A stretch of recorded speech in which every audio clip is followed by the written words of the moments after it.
Now, the next arc tool that we're going to be looking at is the conic tool. This is used primarily for making like a parabolic curve. You choose 2 points from which to start, and then you'll see that a center line is formed between those 2 points, and that the arc that you make is parabolic in shape. Click again to set that wherever you like, and that's the conic tool. And then again, you can dimension that however you like. Okay, I'm just going to go back, Control Z. So I'm now going to show you the ellipse tools. There are only 2 here. They're relatively simple. Let's start with the first one. Click to start the ellipse. That will be one end of your ellipse. Press again for the other end, and then from that line, your ellipse is formed. And then you can dimension as you wish. The second ellipse tool is the center and axis ellipse. This is relatively similar to many of the other tools we've looked at where the shape is formed around the center. The same will happen with this ellipse. You click the center of the ellipse, a line will form from that which is dotted, and then you click again, and then from that extended line, an ellipse is formed. Click to finish the shape, press escape to show the dimensions, and you can change those as you wish. And now let's look at the spline tool. The spline tool is effectively a fluid line that forms around every point that you create. You can create as many points as you wish until you finish your shape.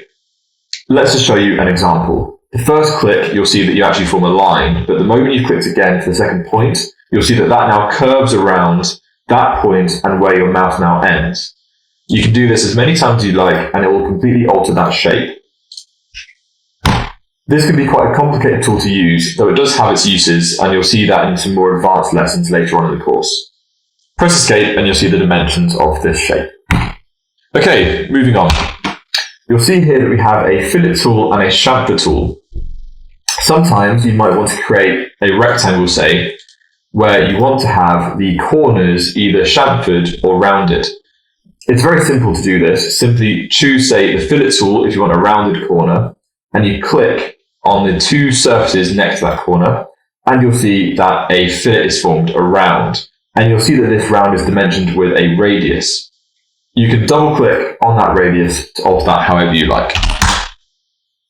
The chamfer tool works in the exact same way as the fillet tool. Click the chamfer tool and you'll see that you can now choose 2 surfaces opposite a corner, and that then chamfers. You can then alter the dimensions of the chamfer however you wish by altering the dimensions here.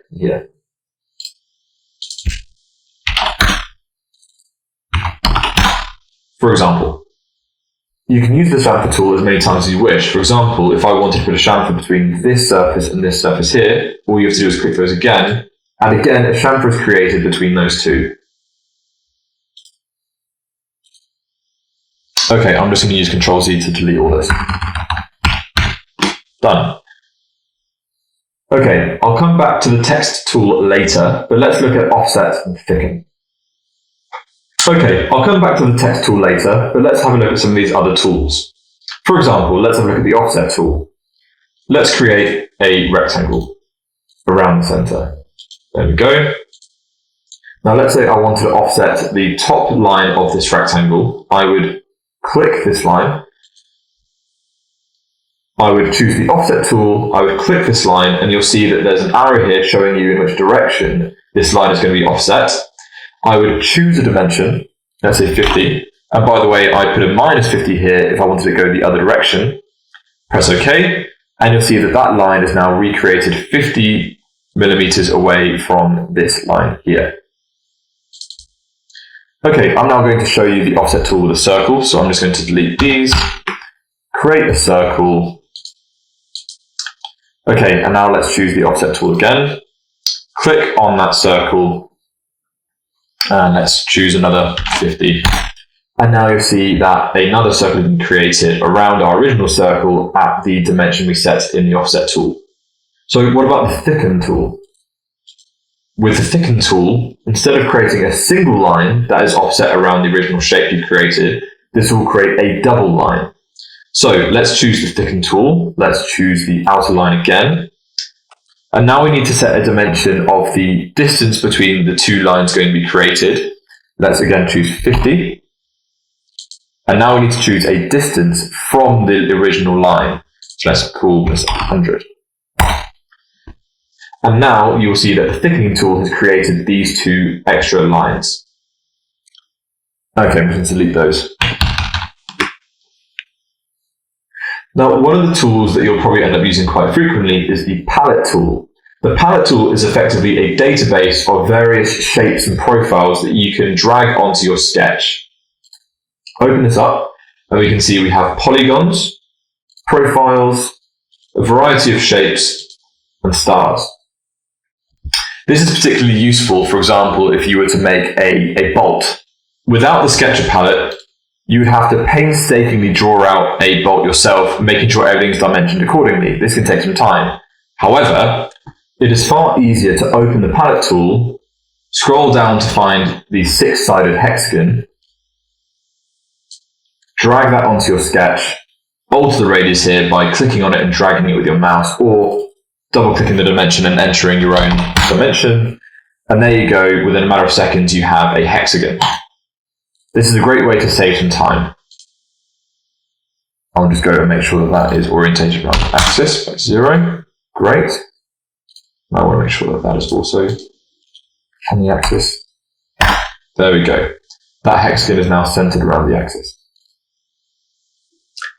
Okay, so now that we've run through most of these sketching tools, let's accept this sketch and let's have a look at the extrusion tool.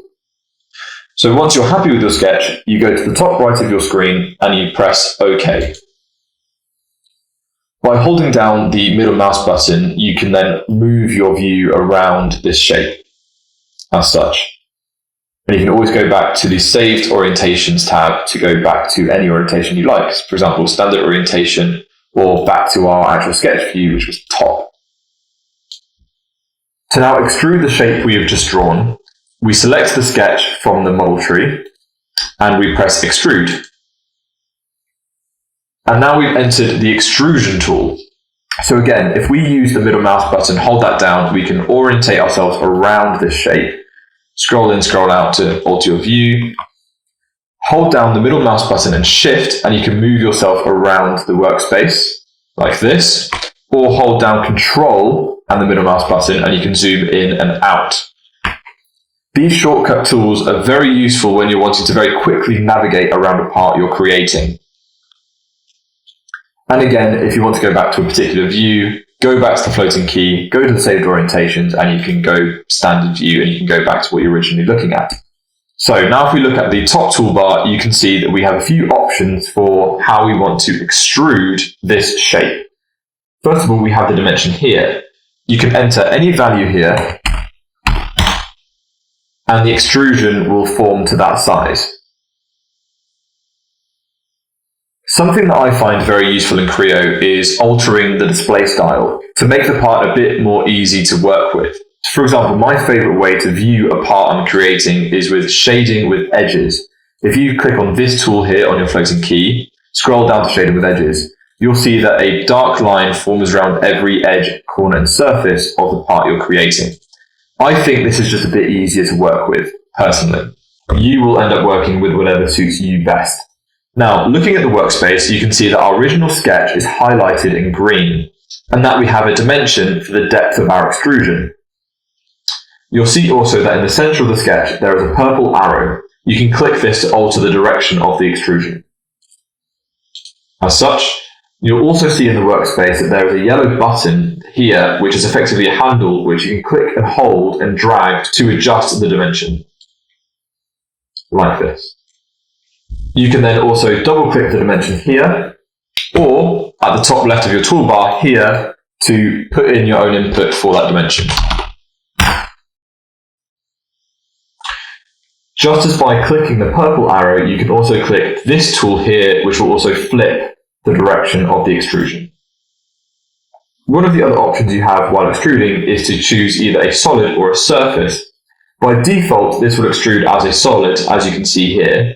However, if you click the surface tool here on the top left of your toolbar, you'll see that this shape now changes to be hollow and is simply a surface with no thickness. Going back to solid, you'll see that under the settings section of the toolbar, there is this button here. This button will extrude around your shape, however it will add a thickness to the lines of your sketch, as you'll see here. It is not a surface as there is a thickness, but it's not a full solid part anymore. You can then adjust the thickness up here. And once you're happy with your extrusion, you can simply press OK, and you'll see that we have a final part. I'm just going to go back to the default view. And there you go.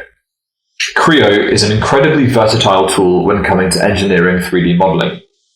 Now that we have this shape, you no longer become constrained by the top, right, or front planes. For example, I can now choose any surface on this part I've now created and draw from there. For example, let's click on this surface here. It gets highlighted in green. Press the sketch tool, and we've re-entered sketch mode. Let's press the sketch view on the floating key, and we're now centered around that plane. I could draw anything I want to on this surface, press OK, and extrude that, and you'll see that we are now creating a circle extrusion from that surface. Let's just delete that and reorientate. As you get further along with developing your parts, referencing can become very important. For example, let's say I was to sketch on this top surface of this part we've just created. Select it, press sketch, orientate the view. Now back in sketch mode, we might have to create a new sketch that is referenced to some of these sides. So to do this, on the top of our toolbar on the left, we have the References tab. Click that, and now we are able to now select various edges, sides, corners of the part we've just created, and they become referenced for us. And that will mean that our sketch tools will snap automatically to some of these sides.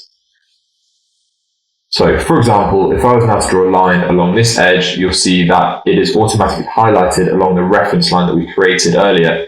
And I can very easily just follow that across. The line tool automatically snaps to that, click, and I've created a line along there. Let's just finish creating a shape. There we go. You'll notice that a completed shape gets highlighted in pink. If for any reason the shape is not completed properly, this shading would not be there, and there would be a red highlight over the problem area. For example, if I just use this divide tool to split this line in a couple of places, and I use the delete segment tool to remove that middle section, okay, you'll see that the edges here have highlighted in red, and the center of this part is no longer shaded pink. This isn't a problem, however. You can very simply just fill in those gaps with another line, and you see it is now re-highlighted in pink. Press OK, and if I wanted to, I can now extrude that again, and I can add to my original part.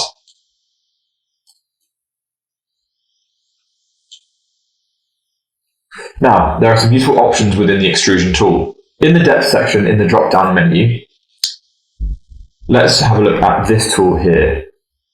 Extrude up to selected surface, edge, vertex, quilt, body, curve, plane, axis, or point. So if I click that, you'll see that the extrusion has now vanished. But if I click this plane, you'll see that that extrudes directly to that plane. This can be a very useful tool.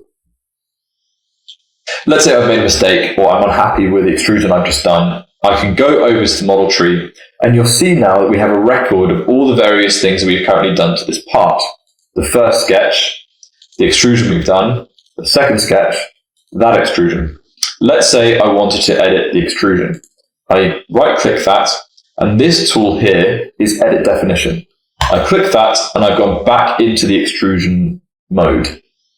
I can now re-edit this extrusion however I like. For example, I'm going to go back into the depth tool, choose the first option, which is extrude from sketch plane by a specified depth value. That's the classic. I'm going to put in my own value, and let's call this 80 millimeters. And you'll see that that has now extruded to 80 millimeters. I'm happy with this. Press OK. And there's the final part.